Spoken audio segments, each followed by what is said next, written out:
The Devil Wears Scrubs by Frieda Mcfadden, a psychological thriller. Let's know about the author. Frieda Mcfadden is an American physician and best-selling author known for her psychological thrillers. She specializes in writing stories that blend medical environments with psychological tension and unreliable narration. She is a practicing doctor, and her medical background heavily influences the realism of her hospital-based novels. Her writing style is characterized by psychological depth, fast-paced suspense, twisted plot structures, unreliable narrators, medical and ethical dilemmas. She has gained global popularity for her gripping storytelling and unexpected narrative twists that challenge reader perception of truth and reality. Her works often explore the darker side of human psychology within structured professional environments such as hospitals. The Devil Wears Scrubs is a psychological thriller set in a hyper-secure hospital environment, where medical professionals operate under extreme emotional, ethical, and psychological strain. The story follows a young doctor navigating the intense world of emergency medicine, where life and death decisions are routine and emotional detachment is often required for survival. As the narrative progresses, the hospital becomes more than just a workplace. It transforms into a psychological pressure chamber where perception, stress, and reality begin to blur. The book explores themes of psychological instability under pressure, ethical dilemmas in medical environments, power dynamics within hospitals, unreliable perception of reality, emotional detachment versus empathy. Frieda Mcfadden uses the medical setting not only as a backdrop but as a psychological testing ground for human behavior under stress. The introduction sets the foundation for a deeper exploration of mental strain, distorted perception, and escalating tension within structured professional environments. Chapter 1. The story begins with Dr. Jane McGill, a newly appointed doctor, entering a high-pressure hospital environment for the first time. The atmosphere is overwhelming, filled with urgency, noise, and emotional intensity. Dr. Jane McGill is highly intelligent and determined to succeed. But beneath her confidence lies emotional vulnerability and a growing need for control. From the beginning, the hospital presents itself as a place where mistakes are unacceptable and every decision can have serious consequences. As she begins her work, she is introduced to the fast-paced reality of emergency medicine, long shifts, critical patients, and constant pressure from senior doctors and staff. Subtle signs of psychological strain begin to appear early. Her interpretation of events becomes highly personal, and her emotional responses are intense even in situations that demand clinical detachment. This chapter establishes her internal conflict between professionalism and psychological instability, setting the foundation for her deeper unraveling as the story progresses. Chapter 2. Entering the ward. Dr. Jane McGill steps into the hospital ward for her first real shift, immediately confronted by the chaotic rhythm of emergency medicine. The ward is a hive of activity, monitors beeping, nurses rushing, patients waiting, and senior doctors issuing rapid commands. She is introduced to Dr. Alyssa Morgan, the senior resident who quickly establishes herself as the dominant, intimidating figure in the department. Dr. Morgan is sharp, demanding, and seemingly merciless, earning her the unofficial reputation as the devil among interns and staff. Dr. Jane McGill attempts to maintain composure and professionalism, but the overwhelming pressure begins to erode her confidence. Her internal monologue becomes increasingly self-critical, and she starts interpreting neutral interactions as personal judgments or threats. The hospital environment intensifies her sense of isolation.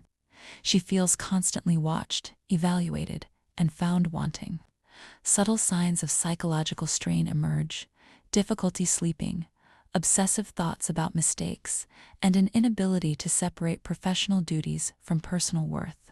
This chapter deepens the tension between Dr. McGill's external competence and internal instability, foreshadowing the psychological unraveling to come. Chapter 3. First Crisis. Dr. Jane McGill faces her first major medical crisis when a critical patient arrives in the emergency room requiring immediate attention. The situation escalates rapidly, testing her clinical skills and emotional stability under extreme pressure. Dr. Alyssa Morgan takes charge of the crisis, demonstrating her superior medical expertise while maintaining her cold, demanding demeanor. Dr. McGill watches intently, trying to learn from the experience while feeling inadequate and overshadowed by Morgan's competence. The crisis reveals Dr. McGill's growing psychological vulnerability. She begins to obsess over every decision, replaying moments in her mind and questioning whether she made the right choices. Her internal narrator begins to sow doubt, whispering critical thoughts and magnifying her perceived failures, leaving her emotionally drained and questioning her ability to cope with the relentless demands of the medical profession. Is she truly cut out for this high-stakes environment? Chapters 4 and 5: Examinations and the Secret. Dr. Jane McGill undergoes rigorous medical examinations and evaluations as part of her internship requirements. The testing process intensifies her anxiety, as she feels constantly judged and scrutinized by senior staff. Dr. Alyssa Morgan continues to serve as her primary evaluator, maintaining her demanding standards and offering little encouragement.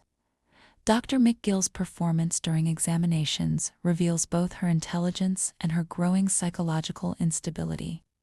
She becomes obsessive about perfection, spending excessive hours studying and rehearsing procedures. Her internal narration shows increasing paranoia about being discovered as incompetent or unworthy. Chapter 6: Isolation. Dr. Jane McGill experiences deepening isolation as her internship progresses. She becomes increasingly distant from her fellow interns and colleagues, unable to connect or share her growing psychological distress. Her relationships with roommates and friends deteriorate as she becomes consumed by work and obsession. Dr. McGill begins working excessively long hours, volunteering for every shift and avoiding social interaction.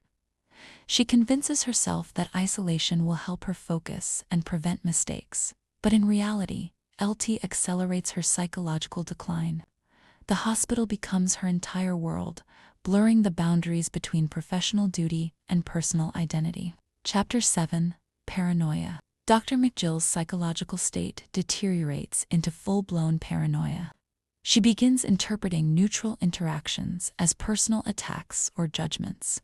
Colleague conversations become whispers about her competence. Hospital announcements and random comments seem directed specifically at exposing her inadequacy.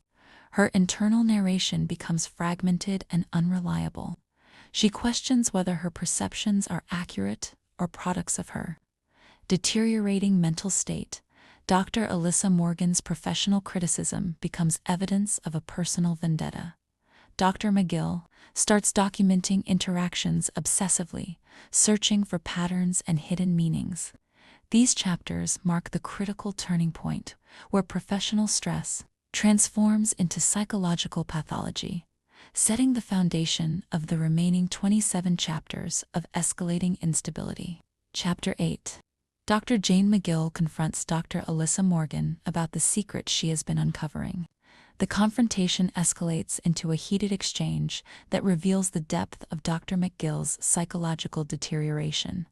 Dr. Morgan responds with cold professionalism, dismissing McGill's accusations as the product of an unstable mind. This confrontation marks a critical escalation in their adversarial relationship. Dr. McGill feels validated in her paranoia, while Dr. Morgan's response confirms her belief that everyone is against her. The incident becomes a focal point for her growing obsession with exposure and conspiracy. Chapter 9: The Breakdown. Dr. McGill experiences her first major psychological breakdown at work. During a critical patient procedure, she becomes overwhelmed by intrusive thoughts and paranoia, nearly causing a medical error. Dr. Morgan intervenes to prevent disaster, but the incident is witnessed by other staff members.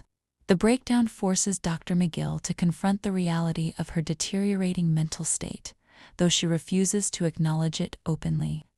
She begins hiding her symptoms and doubling down on her work, convinced that proving her competence will silence her critics. Chapter 10. The Cover-Up. Dr. McGill attempts to cover up the breakdown incident, manipulating records and creating false narratives to protect her position. She becomes increasingly skilled at deception, blurring the line between self-preservation and pathological lying.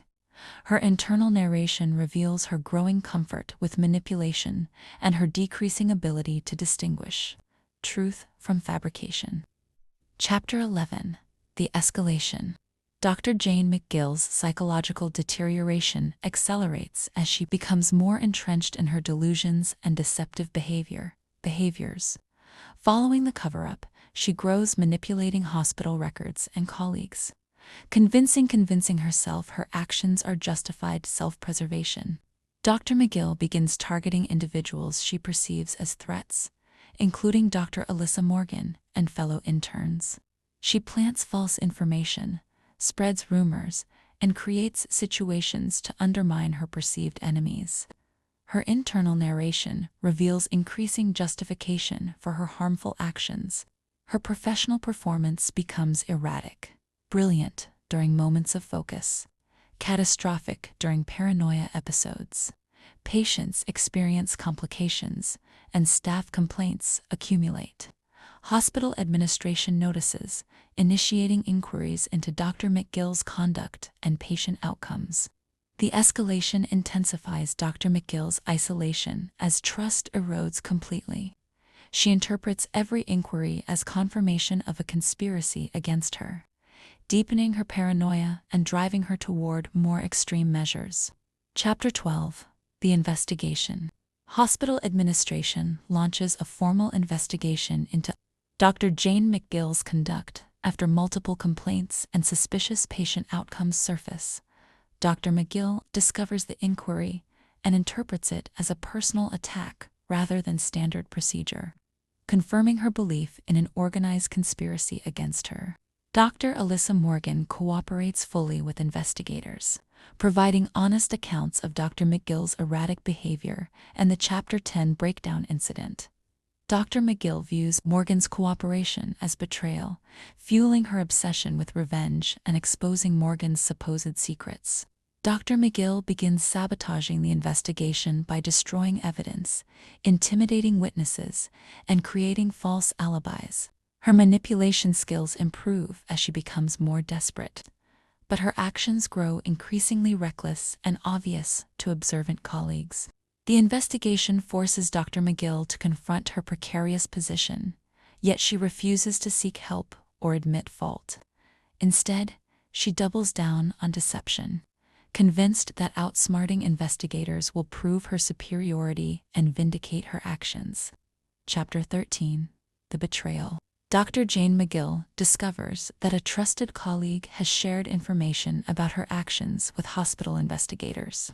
She interprets this disclosure as a devastating betrayal, confirming her paranoia that everyone around her is working against her.